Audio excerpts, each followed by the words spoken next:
తులారాశి వారు. ఈ తులారాశి వారికి షష్టమ భావములో అనగా మీనరాశిలో కుజుడు, శని కలిసి 40 రోజులు తమ యొక్క సంచారాన్ని కొనసాగిస్తున్నారు. అనగా 2026 ఏప్రిల్ 2 నుంచి మే నెల 11 వరకు ఉన్న ఈ 40 రోజుల కాలంలో కుజుడు, శని కలయడం వల్ల వారి యొక్క కలయికతో పాటు సంచారాన్ని కొనసాగించడం వల్ల తులారాశి వారికి అది షష్టమ భావం కావడం వల్ల కుజ శనుల యొక్క కలయిక వారికి మరింతగా మంచి ఫలితాలు రావడానికి అవకాశం ఉంటుంది.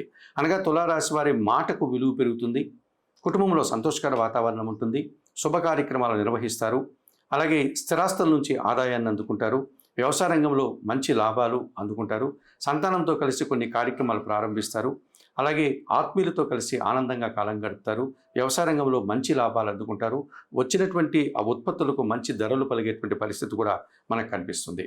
జీవిత భాగస్వామి సహకారం బాగుంటుంది, వ్యాపార భాగస్వాముల సహకారం బాగుంటుంది, సమాజంలో మంచి పేరు ప్రఖ్యాతులు తెచ్చుకుంటారు. రియల్ ఎస్టేట్ రంగంలో పనిచేసేటువంటి ఈ తులారాశి వారికి నూతన అవకాశాలు కానీ మరింతగా లాభాలు కానీ రావడానికి అవకాశం ఉంటుంది.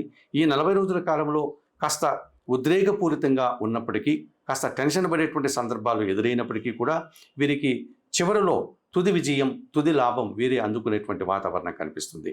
తులారాశి వారికి ఇది ఒక అవకాశంగా భావించి ఈ సమయంలో వారు ఆ సమయాన్ని, ధనాన్ని, లేకపోతే వారు చేసేటువంటి క్రయ విక్రయాలంతా కూడా సద్వినియోగం చేసుకొని మరింతగా మంచి ఫలితాలు పొందడం వల్ల వారు మరింత ఆనందంగా ఉండడానికి అవకాశం ఉంటుంది. వీరికి ఎటువంటి పరిహారాలు అవసరం లేదు.